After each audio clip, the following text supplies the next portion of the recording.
Video game guides. When did they die and why? We're going to dive into that today. Actually, that rhymed. I'm a poet and I didn't know it.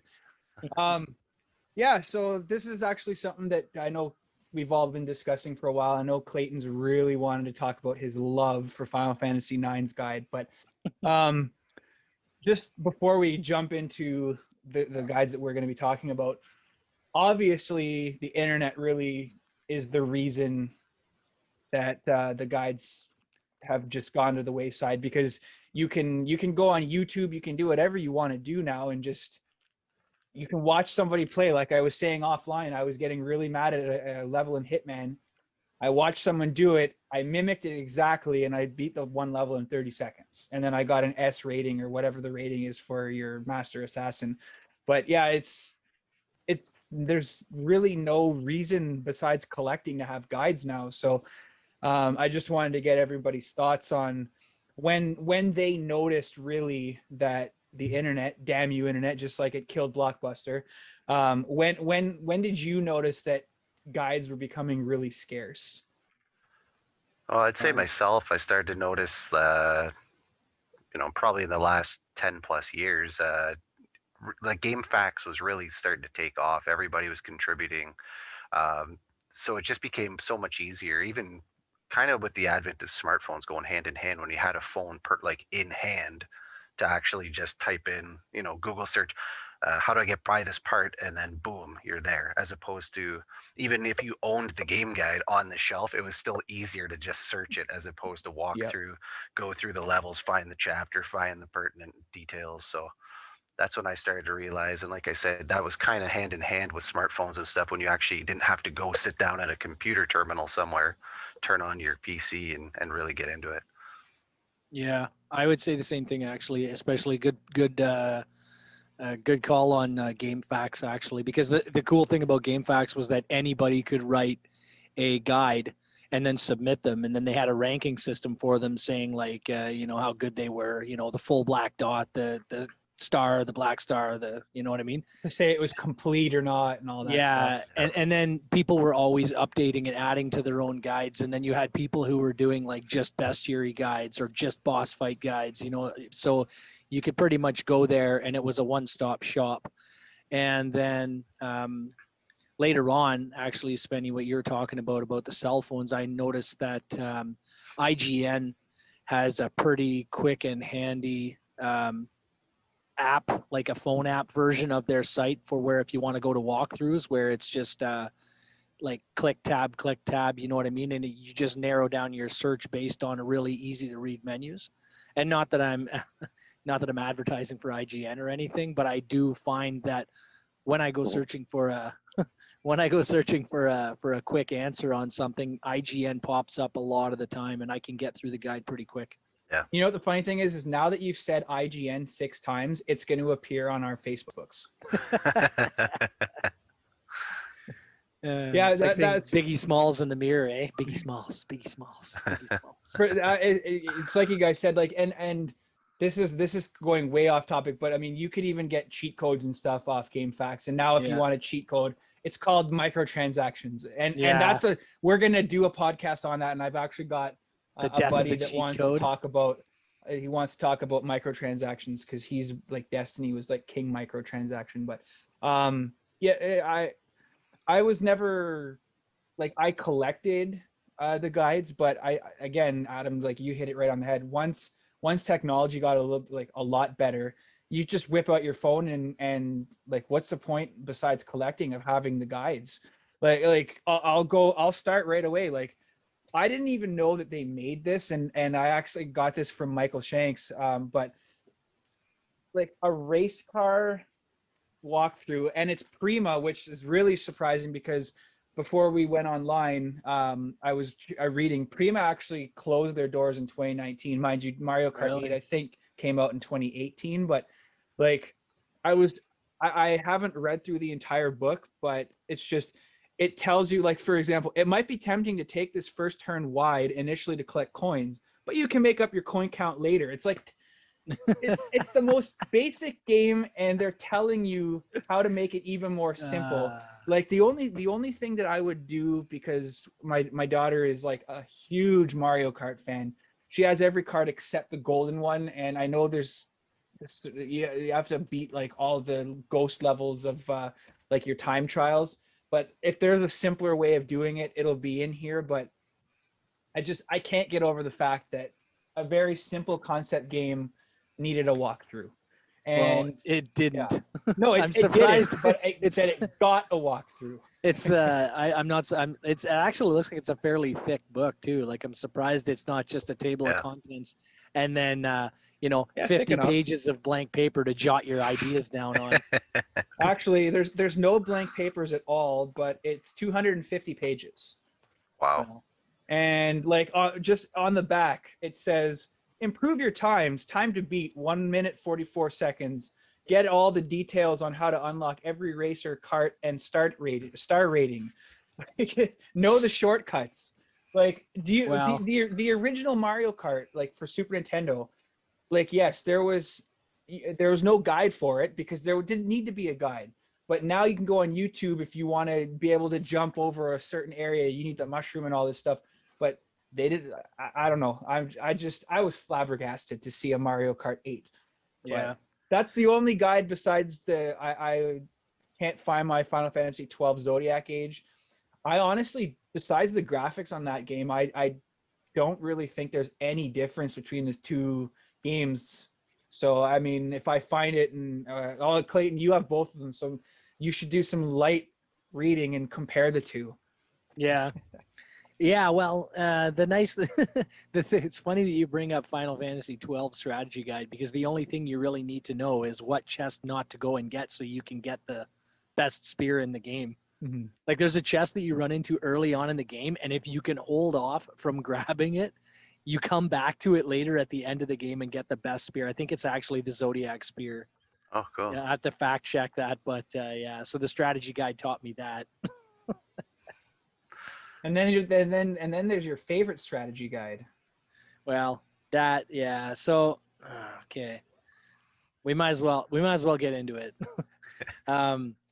Right after like when the internet started taking off, Squaresoft had its own version of GameFAQs, I guess, where you could go online and you could look up strategies and tips and tricks and stuff like that called Play Online. And they made a strategy guide for Final Fantasy IX where Play Online was heavily integrated into the book. And now like all the strategy guides like leading up to this one were fairly thick, well, with the exception of 7, but this one is actually fairly thin. But on every page, every single page has this on more than one place, page after page after page of every one of these blue squares is just referring you to go to Play Online if you want to know the entire secret. This book is useless. This is just a pamphlet. It tells you this is an advertisement for Play Online, and it was infuriating when the game came out because a lot of people's online still wasn't good enough to actually use it. Why would I go and buy a guide for whatever I paid for this, $20, if all it's going to do is tell me to go online? I don't want to go online. That's why I bought the book. So in the early days of internet strategy guides, there was definitely a couple of stumbling blocks. This is definitely a black eye for Square. And I do actually recall watching a couple of YouTube videos where people talked about this guide specifically because everybody who used it remembers this. I used it. And it's funny. I'm just looking on Wikipedia, talking about places that you could do your own entries. Wikipedia now as well. But it's shocking that this Play Online is still in service and it's 21 years old. And it says that the only game left on it is Final Fantasy Online. 11. Oh, I was gonna say Final Fantasy 9. No, they pulled that after the backlash that happened with that. And it's like you said, like Square Enix, and we did a podcast with Elliot about the decline of Square Enix, and I would say that was around the time that they started to not necessarily lose a lot of people, but with this whole like internet is everything kind of mainframe that they were in, or sorry, not mainframe, mindset, they really did try pushing it, and the concept was there, but it was executed so poorly that like you were almost better off by, because I remember there was a PDF for that game as well, for that walkthrough, and instead of going online, if you're on your computer or whatever, you would just click the link where it said like the play online, and it would bring you right to that guide, or like to that part that you were stuck on. Instead of like you said, opening up the book, oh, it's page 96, and then you go here and it lists everything online. It wasn't a very well executed service. No.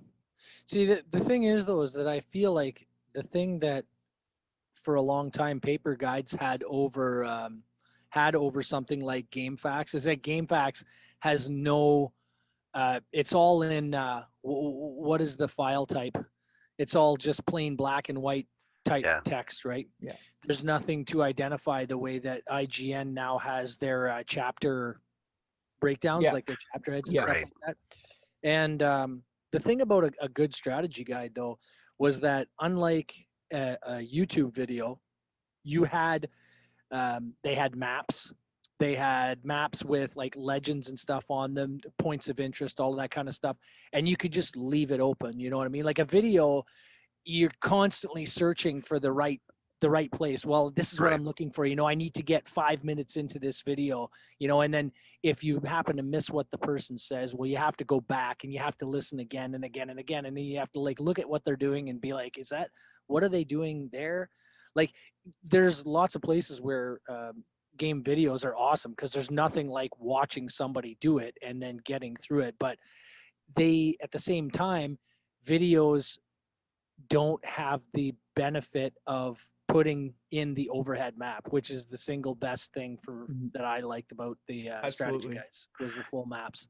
Yeah, no, I 100% agree. Like you're saying, like you could isolate like a boss fight or something and post that on YouTube. But if you're going to go through a level and you're somewhere 2/3 into it, how do you know what I mean? Unless there's a marker or something and you in your YouTube video created a chapter or something in the description below, like you said, then you'd have to really spend your time doing that on the video. Yeah, it's nice because the whole thing is just static. It's right there. You can look at it without having to mess around with it.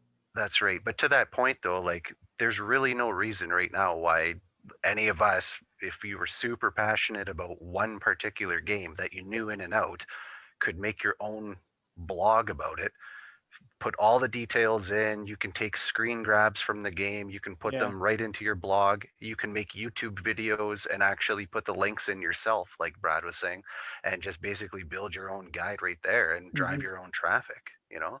Yeah, you could. So but nobody does. No, that's the thing. I mean, you have to really be hardcore on one particular game, and even if someone loves Call of Duty or something like that, like the new one comes and that kind of just goes away. It would have to be something. I'm sure even something like maybe Cyberpunk. It's kind of hit and miss right now as to how people feel about it, but that's a type of a level of a game, or like Red Dead Redemption 2 or something, where it's like one big iconic title that you can work on and start to really mind the details. I think another reason, well, I mean, the main reason, obviously, Cole's notes. We're done the podcast after I make this point, because no, I'm just joking. But it's ultimately the internet killed it.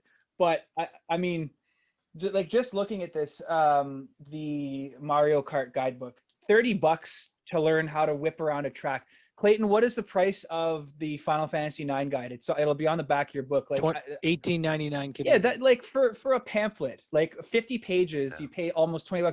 But the thing is it's a collector's item now. Like you could be like, oh, this is the worst guide ever that was ever created. But the other issue is, and I remember for the briefest time, I think it was like a year, maybe not even a year, but EB would take those on trades. They would take guides, but the value of the game guides decreased. It's like buying a car. You buy a car, drive it off the lot, it's already decreased $10,000, or whatever it is. But the game guides themselves, you pay $30, it's only worth like 5 after because it's considered used. And the one thing about the internet is like, yeah, you're paying a monthly service but for it, but it's usually the same price. Whereas the Zodiac Age, when I pre-ordered that with Zodiac Age on PS4, it was $50 for this like massive book. Well, Clayton, you have it. And I don't really know any difference between the two, but it was like this hardcover, beautiful book, but it's not worth anything. Because it's got the, I think because the Zodiac Age has the Zodiac job system. It has the international job system. That's right. So that's what separates the two guides. But I gotta show you something, and I'll tell you, like, people still collect, right? Like I like to see, like us. Yeah, I like to see hardcover strategy guides on my. Yeah, they look awesome. It's a nice thing to have, and not just some crappy pamphlet that's been gone through a million times. Final Fantasy. When you've got the money, when you've got the money, they're a nice thing to collect because it's just a nice little extra thing.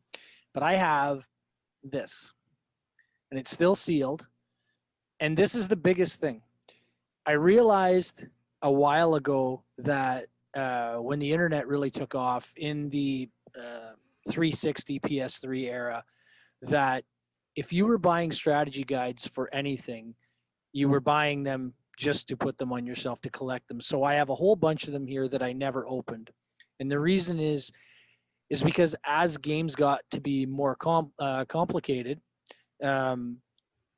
you started to see large day one patches.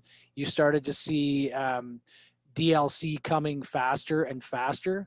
And there's information in this book that as of like 2 months after printing it was no more good. It was obsolete.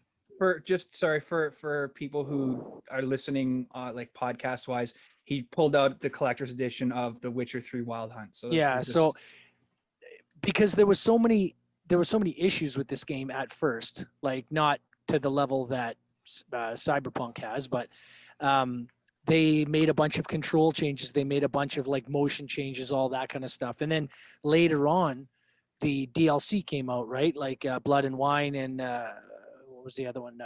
Hearts of Stone. Hearts of Stone, yeah. So immediately, as soon as that happens, this guide is less relevant than it was when it was first purchased. So I said, well, why am I going to bother opening it up, going through it, when I'm just going to have to go and look somewhere else for the information 6 months from now when the DLC is released? So I just kept them sealed. And all of the books that I bought after that point, I just left them sealed. And that is the great death of the strategy guide, is the fact that the internet is a living, breathing thing that can adapt to changes in games, right? Yeah. It's not the way that it was before, like when, what's his name said, if you rush a game out the door, it's a bad game forever, Miyamoto. Yeah. Because that's not the age that we live in anymore. A bad game can eventually become a good game, and a good game can become a great game. And whatever the game is won't be the same 2 years down the line. So I'm sure that a lot of people probably realize that, and that's why you're seeing, that's why Prima closed its doors, because Prima was like the mainstay. Prima and Brady games, yeah. And I'm sure that there's at least one more that I've got here, like numerous ones that I've got here. But the paper format just cannot compete with a living, breathing internet.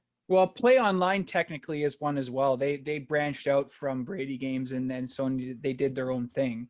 It's not to the same level. Play Online is nothing. Well, even another one I was going to say too. Much that I have here is all Nintendo Power, and of course, when the magazine rolled up, but they were all doing their own first party, items here too, until eventually they got out of it, and then they have Prima guides for something here like Wind Waker. Yeah. But yeah, I've got a bunch of them though. There are some really nice ones though. Like I really like this one. It's Titanfall 2. it's like I said, it's hardcover. It's still sealed, but it's I really like the cover art on this one because I just like books. Period. Yeah, Like, well, honestly, like you said, like that's myself here. Like I said, I found this one here. This was $3.99. I found it in the U.S., but it's a hardcover for Street Fighter 5. that's cool. And as soon as you open it up, you find this. It's not a lithograph, so to speak, but it's just basically like an image, and it's on kind of like a cardstock here. Oh yeah, that's cool. So Nice. kind of neat. But like you said, you can go through, you can learn all the character. You know, again, you're just doing the generic things, seeing their moves and stuff like that. But sometimes just seeing like just the base artwork, like that's, you know, these are the nice extra artwork you get and stuff. Yeah. Yeah, that's Well, like you said. that's and this isn't a strategy guide, but you're showing like pictures like that, and I don't have it down here. I have it upstairs. But even in the Cyberpunk Red like instruction booklet, it's basically a walkthrough. It tells you everything, but all these like really awesome like art that resembles 2077 style. Yes. So it's cool, but I bet you if somebody was to go into Chapters or Kohl's or like those stores, you go to the computer section, there's still going to be game guides there, because that's where I used to get mine from. If because EB, they did sell guides for a while, but they stopped doing it because like Cal said from Comics North, he had I laughed so hard when he told me the story. This person went into the store and said that he was looking for video game guides, and I don't Adam, I don't know if you met Cal, but he can be really sarcastic if he wants to be, and he's like, well, we don't sell those things here because a certain thing killed them, and it was called the internet. And this guy went on Google review and gave them a bad rating because of how snarky Cal was. But that's just how he is, and he's not wrong. Like, why would for one person who goes in looking for a guide on an off chance, why would you spend that kind of money on a guide when you literally have technology right in your pocket? Yeah, so using up your own shelf space and everything. Yeah, for sure. And that's a shout out to Comics North, because I will tell you why. Because games got big faster than the internet got good. Yeah. Because this is Fallout 3. This is a huge friggin' book. Okay, this is back in the 360. Oh, right? He's got the better one. I've got one too. I found this one at a local yard sale, but yes, 100%. This is the hardcover edition of it, and it's absolutely massive. Like you said, like for Fallout 3, that is a massive game, and this thing is just, you know. Well, I'll do you one better. Fallout 4, Vault Dweller's Guide, hardcover, sealed. Perfect. Book Wars. Pickup Wars. And yeah, no, it's Friendship Wars now. It's not Pickup Wars anymore. It's Friendship Wars now. But so that's Fallout 3. You have obviously the better version. Call me later. We'll deal. Make him a trade for his fanny pack. But later on, before the internet got good, they were still working on it, and some companies, some games were so good and so big that, you know, they went back and they actually did the DLC in versions of the books, and that's where we have this. Yeah, I knew that was coming. Like, look at this. How many pages is that? Like 500? This book is massive. This is the biggest single strategy guide that I have. Hey, you know what? We're not doing Friendship Wars. We're gonna do Page Wars. This is Page Wars. This book is 1,117 pages. Like, wow. Why? Wow. This is a tome. Okay. Yeah. If you drop this on your foot, this would hurt. And I don't have it in hardcover for that exact reason. No, I was gonna say that's massive, because I have the Oblivion one here. It's Yeah. a predecessor, and this is 368. So is that the original though? This is PC and Xbox 360. Yeah, That's but the original. This is the Legendary Edition. This has all of the DLC in it. That's what I'm saying. This has all of the extra islands, all the extra stuff that they did, right? So after they came out with the original version of the guide, they came out with this. I see. legendary. It includes Dawnguard, Hearthfire, and Dragonborn, Wow. right? Which are huge You know what's expansions. funny though? Like I don't know why they would need again. This goes back to the Mario Kart 8. Why would you need a walkthrough for Hearthstone? All it is having kids and building a house. That's oh man, you're telling me you don't need a guide for that? Yeah, I could use a guide for that. Yeah. Use a guide right now. Oh, I like to Clayton's point though. The thing about the Witcher and the changes and everything is what's neat is sometimes these books become like time capsules for that. Yeah. And that's kind of a neat feature. I know myself, I don't have the book. I borrowed it from my library. Support your local libraries. And it was one of the dummy guides to Xbox 360. So I thought for a laugh, like in the last like year or so, I took the book home and was like, what has it got? The whole thing is structured around the blades menu. And that, they had about 2 or 3 overvamps on the Xbox 360 original menu, but that one where it's like the blades that jostles basically. Oh yeah, the original, the original one. And so the whole thing is navigating through the blades, using them effectively, things like that. It gets into some of the other features, like how originally you could hook it up to your Windows XP media center and stuff like that. But it, again, just kind of a neat time capsule because it's even talking about the operating system that has been foregone by 2 or 3 versions by now. So it's just kind of neat that to look at that and remember to go back and see it, see all these screens of it. Exactly. I had forgotten about that. Yeah, I got one for you, Brad. Here's a good one for you. Well, that's the first one though, so that's acceptable. Like if you told me that you had 2 and 3, I would right click on your thing and I would kick you off this podcast right now. Yeah, but there was actually quite a bit to this game actually. You know what? Like what I will say to the credit of Shenmue and my disdain for the second and third one is I don't really dislike the third one. It's just that it's really slow, but I played the second one probably 2 generations too late, and like by that time we're just we're so used to the good graphics and stuff, but like I just couldn't get over the broken controls, and that was and you notice it in the first one as well. They weren't nearly as bad, but Sega had spent 7 Yakuza games perfecting. Well, and at the time, Shenmue 1 was the most expensive video game ever produced.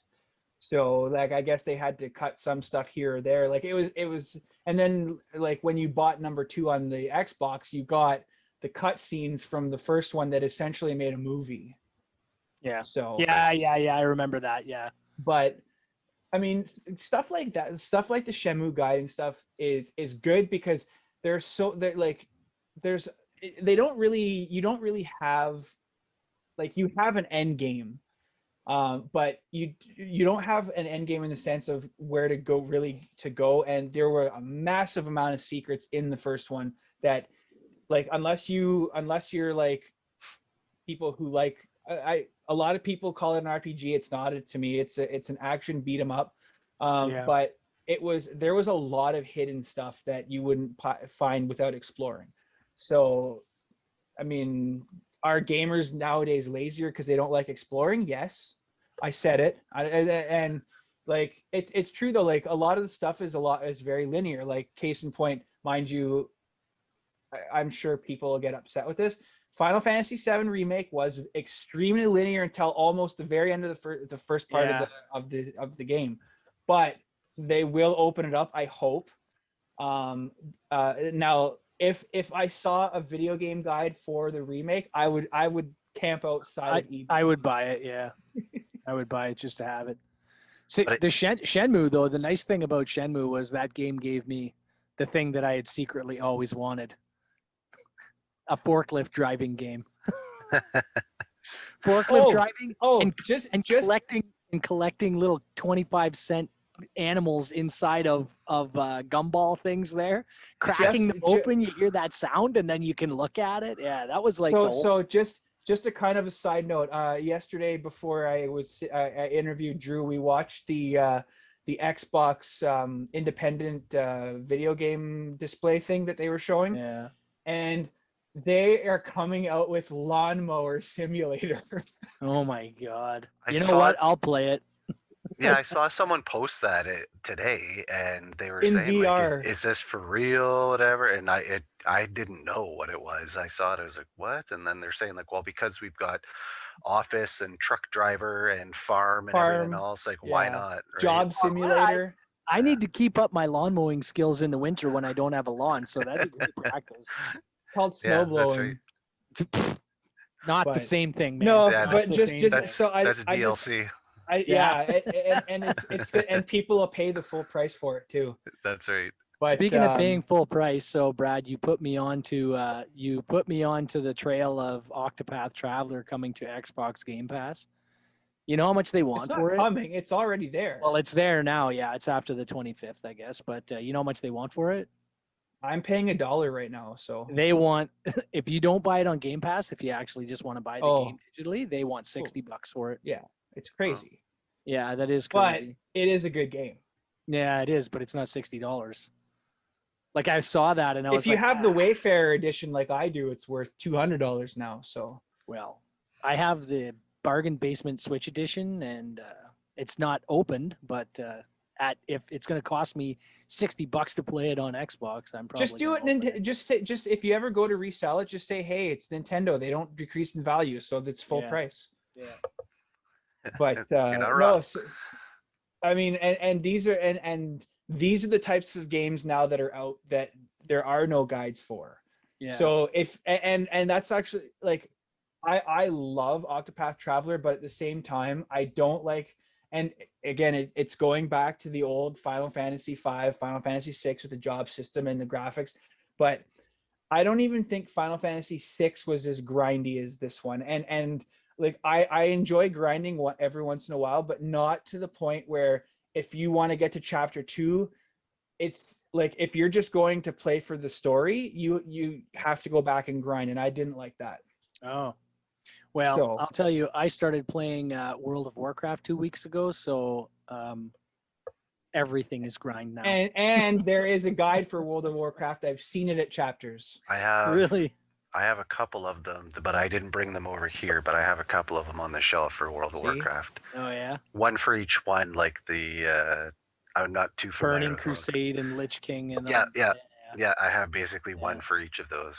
I've been watching lore videos nonstop for like 2 weeks just to kind of catch up with everything because I put off playing World of Warcraft for, I don't know, 15 years because I always told myself, I was like, man, if you get into that, you know that you're never going to be able to put it down.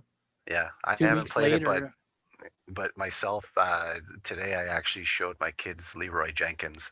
So they, All right, come, let's do this. Yeah. oh my God, that They had- video, man, they had a that's pretty like good laugh for sure. And you know what the classic funny, internet. you know what the funny thing about that is they actually had that as an answer on Jeopardy. Oh yeah. Yes. You know what though, and I gotta like get this off my chest. I still hear Leroy Naggins. I still hear Naggins. I do not hear Leroy Jenkins. Naggins? Yeah, Leroy Naggins. I have never heard Jenkins. I thought it was like, it's because it sounds like he does an NJ like Jenkins. yeah. Well, I don't know. Go back and listen to it because I've listened to it like hundreds of times. You I know what? swear to God. This will be the perfect place to put a clip of him saying Leroy Jenkins. There you go. I'm gonna do that. Insert clip. There you go. I'm gonna do that. That's funny though, because he's like, they're like, God damn it, Leroy. He's like, yeah, at least I got chicken. He's still got some chicken. Well, because my son and I were playing some Minecraft Dungeons, and he loves just like going into the battle. And it's like, oh, he's down. So then I'm Yeah. like casting spells and trying to clear away so I can revive him, and then he's just off, and then he's down, and I just like, okay, we're watching Leroy Jenkins. Like, Yeah. you gotta Yeah. see, you gotta understand what's happening here. So, Yeah. The next I time remember. the next time that happens, you should just run and be like, Svenny McG. oh, it's coming, it's coming, guaranteed. Oh man.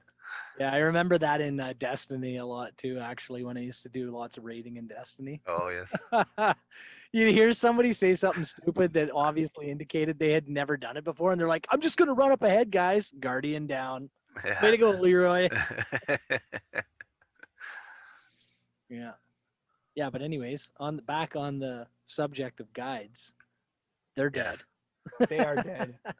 They are dead. Now, the one thing about them that I wanted to just mention, these were some of the ones I mentioned before. This Nintendo Fun, this was a consumer guide one, and it was just kind of a generic overall. Like none of these are actual characters on the cover, but it gets into like Ninja Turtles, Mega Man 2, Mario 3, Batman, Bases Loaded, etc., Ducktales, and I Yeah. had this as a kid. I think this was probably one of the ones you'd get from like a Scholastic or something at school.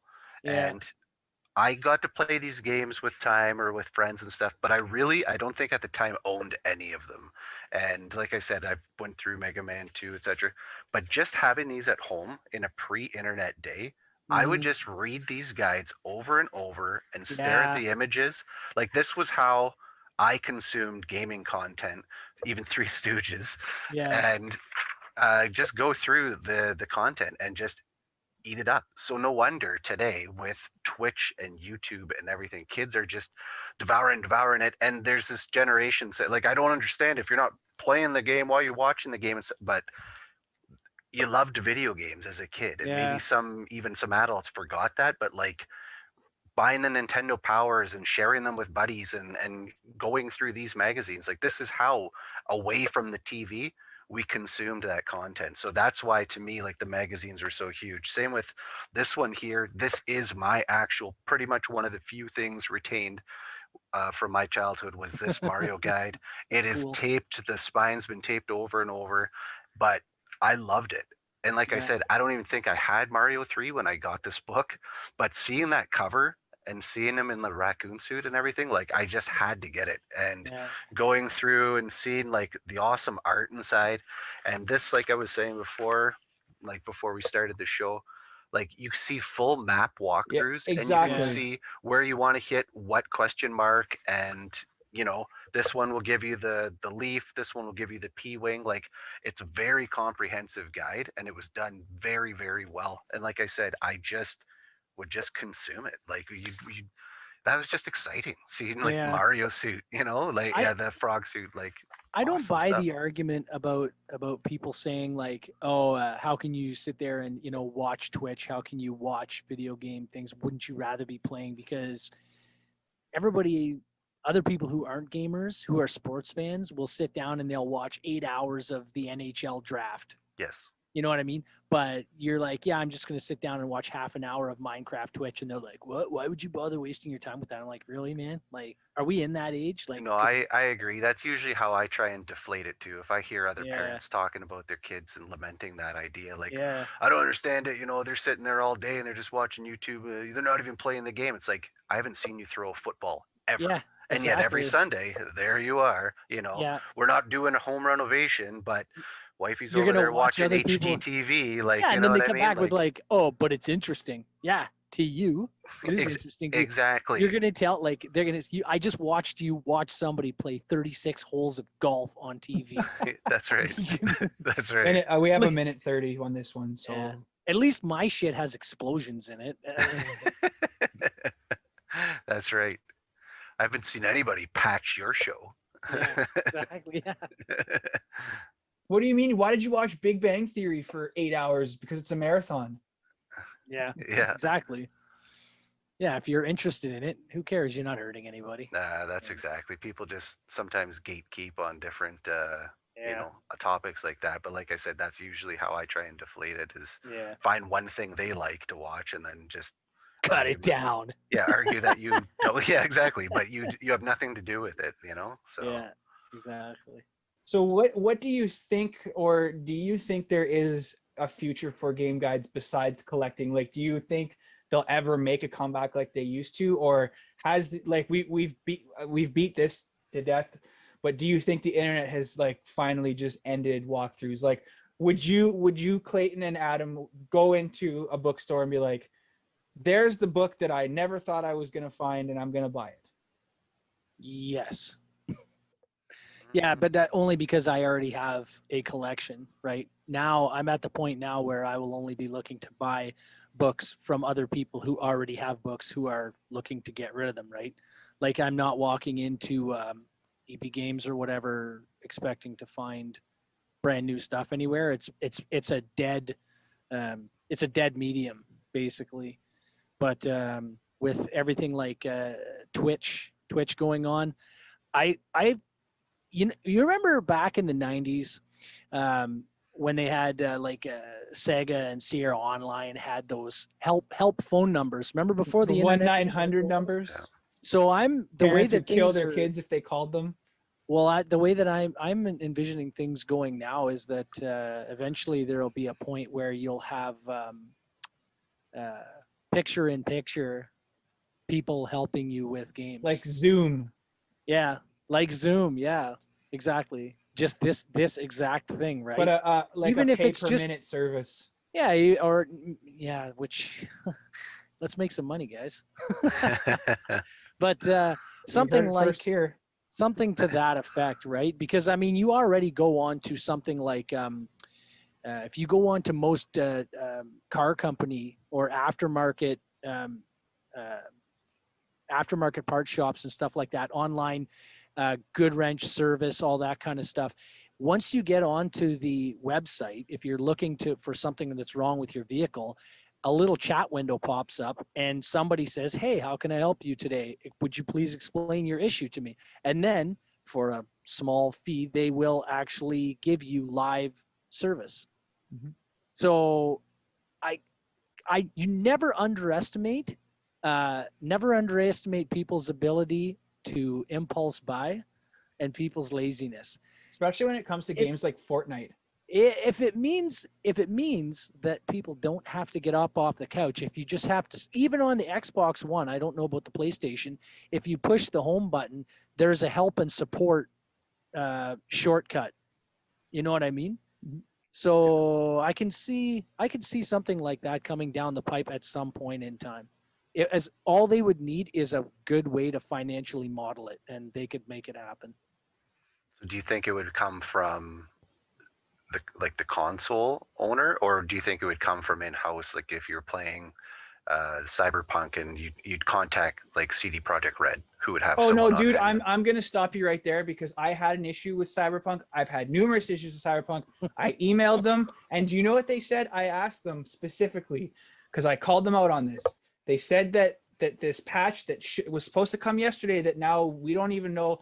We made a joke yesterday that the new Fable game will come out before we see the patch for 1.2, but they said that this major patch was going to fix all game breaking bugs, and I'm facing a game breaking bug right now, and I said, will this patch fix this story? We can't guarantee that that'll happen. That's the answer they have. I have it in email from them. So CDPR's their credibility right now. You gain street cred in Cyberpunk. They have no street cred right now.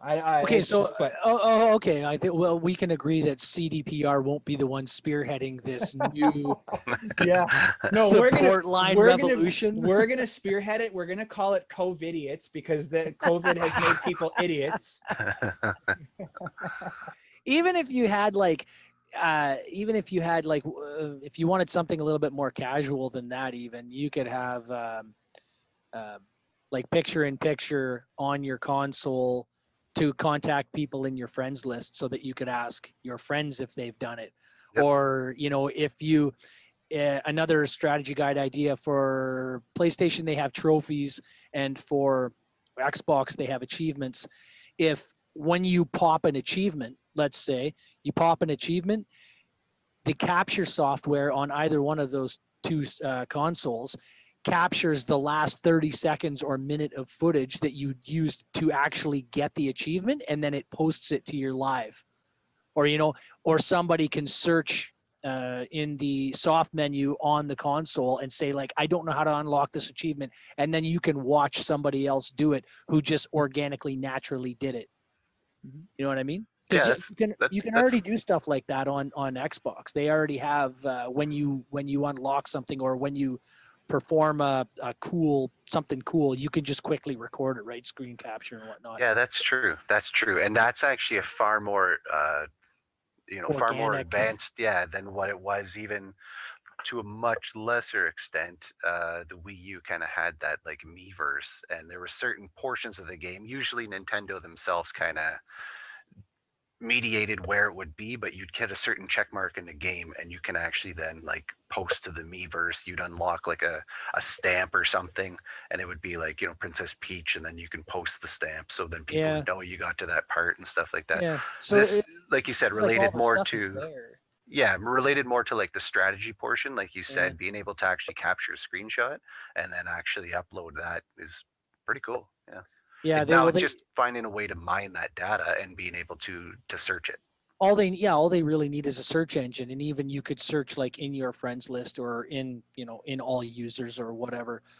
But that would be a pretty organic way to do it, because you can already, I don't know about the PlayStation, but I know that on the Xbox you can set when you choose to do a screen capture or when you get an achievement capture or whatever, you can set how long the video records for. Well, So you can have it 30. Yeah, that's exactly what it's, because when if you have an issue with a game, and again, I'll use Cyberpunk because with all the crashes that happen, when it senses that a crash is going to happen, it records 30 seconds so that you can submit that to Sony so that they can see if it's a technical error or if it's a game error, and then they review that and send it off to the company that produced the game. It's actually really cool. It seems like all the pieces are actually already there. They just need somebody just needs to assemble them in that specific framework so that we can use them in that way. Mm-hmm. I think it's a brilliant idea. I think you know, you need to market that yourself. It's mine. Back off. I thought of it. No, you should. I absolutely. You heard it right here from Clayton. Absolutely. Yeah. Yeah, but I think that's what the future would. Away with you. No more books. No. Just bring it to me. I'll take it. I'll take it. FedEx them to them. Yeah, I think that could be the future. That's one possible future, I guess. You actually talking about this just gave me an idea for something that I'm gonna steal. I'm gonna be like Mark Zuckerberg, and you're gonna be one of the Winklevoss twins. The Winklevoss twins.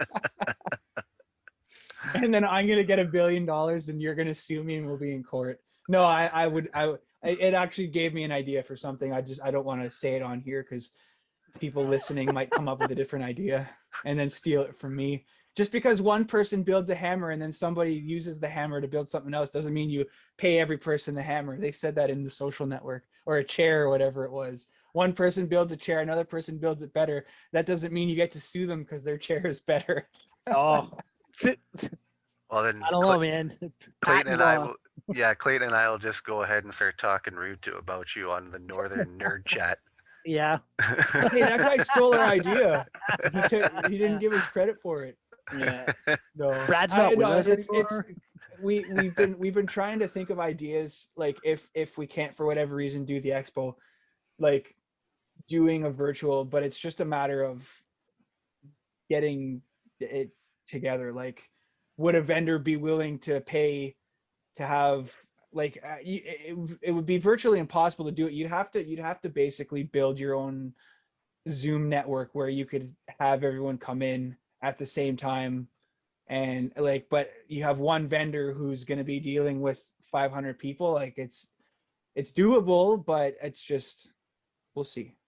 Yeah, and then if you could set up like Zoom panels with an entertainer and try to even coordinate some online tournaments. Well, they're trying that like with Fan Expo right now, so it'd be interesting to see if they pull that off.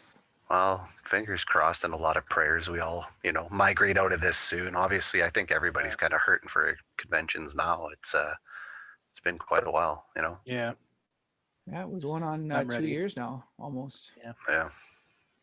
My little closet is closing in on me. There's only so much closet space. Yeah, eventually you'll have to come out of the closet. Yeah, I'm gonna come out of the closet. Expand your games room. That's what I meant to say. No, the kids don't twist my words. Kids have to move out of the house before that. A very special nerdcast. Yeah. Clayton moves up. My God. Okay, Mom, you're gonna want to watch my podcast tonight. That's something to say. You got, but you have to listen to the whole thing because you won't know where it is until you know where it is. That's right. Right, the last 30 seconds of the podcast. I think you'd have more explaining to do to Jack than anybody else. Yeah, no doubt. I'm living a lie. She's like, I just heard online, really? It was actually much quicker when I just read the game fact about it. Yeah. I read the Wikipedia. Yeah, that's The right. wiki stub. So, well, I really don't have anything else I can add to walkthroughs. I mean, we've gone into depth about them. What we liked, what obviously we didn't like. Play online. I almost said play Asia. I don't know. They sell games. They don't sell you on a concept of a walkthrough. Yeah. So, Yeah, no, I think just like Clayton, just to touch back on like what Clayton was saying before, if anything's gonna come out of this that I think would be kind of interesting, like to start on some of the early game facts. I think it was Chris Kohler, who's now been like a video game reporter. He's put out his own books. He's on various channels and stuff.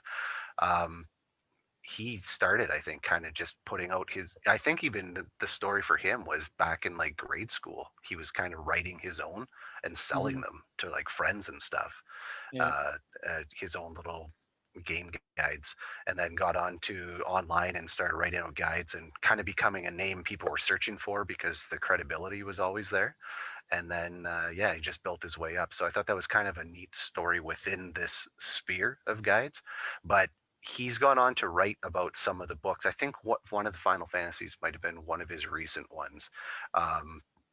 If I was going to pick up a book regarding like a walkthrough, I would want to have backstory too. I'd want to know about some of the publishing, about what the thought was with some of the creators. Sometimes that's in the books, but sometimes it's not, like so like the Mario 3 is just a straight linear run of the game, but it's not really like picking the brain of Miyamoto about how he came up with some of the ideas, and some of those behind the scene details I think would be kind of cool to see in future guides in order for me to see it. Like Brad, when you had the Mario Kart 8 there, I was surprised to see it in actual print form because that's one of the Nintendo Platinum points thing you can use on the My Nintendo is to actually unlock that, and it's like the PDF version of it. I don't know if it's as comprehensive or if it's like the Prima Guide Lite, but for a long time, that one, and I think the Breath of the Wild Prima Guides, you could unlock for like 1,000 points or 500 points or something like that. And I remember seeing it there and thinking like, well, I guess this is kind of the future of game guides. And then all of a sudden you produce it. I'm like, oh, okay, that's neat. But yeah, for what you're talking about, like for like little interviews and musings and stuff like that from people who were involved with the making of the game, I think that's something that is like more, you would see that more for our generation because we have the memories of being kids and reading those game books cover to cover. I used to read my old Game Pros and my old Game Player books until they fell apart. Yeah. Like it didn't matter. I would read about games that I had already beaten, and I just keep on reading, keep on looking at the pictures to see if I could see anything that I hadn't noticed before, or just remembering what it was like, or even just games that I wanted to play. But going forward, for most of the games, like you had mentioned, Breath of the Wild, I've got that. I have that strategy guide, and that's one of the last single player strategy guides I have. But I feel like this miniaturized system that we were just talking about going forward would kind of be more in line with what current gamers would want, because now it's less about where do I go to pick up this coin or this box or this item, and it's less about collections and more about like the in-game meta. Like for Fortnite, there is nothing as important in Fortnite as the strategy that you have, as the game plan that you have going into the game. Where the drops are. It's all about how do you get to them? Do you hang back? Do you go forward? You're looking for the meta. Same as in looter shooter games like Warframe, Destiny, Anthem, and there's another one I'm thinking of. Current meta is all about what setup are you using for the current DLC. Are you using the most effective weapons? even in most online games, right? Like even Warcraft and all the other MMOs, there's always a meta now. There's always a best way to do things. Right. And the meta changes every time the DLC comes out, every time a new expansion comes out. So as long as you have your strategy, as long as you know what your overall goal is, the nitty gritty isn't as important. So No, I agree. I think 100%. If you're going to market to the mass market, which of course when you want to make money, that's what you do. Your idea is bang on the way it needs to go. I'm just saying, as maybe more like as a collector. If I yeah, was going to get a game guide, I would buy those. yeah, that's what I would be looking for, is one that would maybe instill some of the game's history in addition Yeah. to Yeah. the game guide itself. Again, as a collector, I think if you're really going to make a run of this, if you want to be successful, you have to integrate with media. And I think the way you proposed it was probably the best. But we'll see where Brad goes with it soon. I want gaming guides written by the gaming historian. Right? 100%. Right, exactly. Let's get that. Let's make that happen. That's right. Steal that too. Well, Brad picked him up under his new label. Pretty cool. Yeah, wow. He's doing something good with all that money. That's right. All right. Well, I think that just about wraps it up for this episode. The next one I think we should do is microtransactions, and like I said, I've got a buddy who wants in on that one as well. So, so if you guys want back on, then I'm working next weekend, but let's work this weekend as well. So I'm free after 5:15ish. I just gotta have dinner. So I won't be free on the weekend, but I'm working afternoons all this week. So unacceptable. I was going to say, Inconceivable. if you want us on that episode, we're both 99 cents each, or you can get the two of us for $1.25. Or I could just download that version from Play Online. Yeah. I'll tell you what, you can have the season's pass. I'm available for every second weekend for the next 4 months. There you go. Or for 99 cents, it's a loot box and you don't know which one of us you get. Yeah. Pay me an extra buck, I wear a different shirt. Clayton signs in and all it is an iced tea bottle. All right. Well, on behalf of myself, I just want, of course, on behalf of myself. So thanks for coming on again, and we'll plan something, I'm sure. And if everyone's not available, then I'll hammer away at the guy that I found his contact information. I don't want to say too much about it right now, but maybe I'll get an answer. And I don't know, man. I think if he said yes and agreed to doing, I would gladly wake up at 1 a.m. to do a recording. I don't care. And the interview would just be me going, and that would be the whole 40 minutes. Yeah. He'd just sit there laughing at me. So, but we'll end there, and we'll reconvene at another time when everyone's available. So thanks again for coming on, guys. I hope you have the great rest of the weekend. All right, you too. Nice talking to you guys. See you later.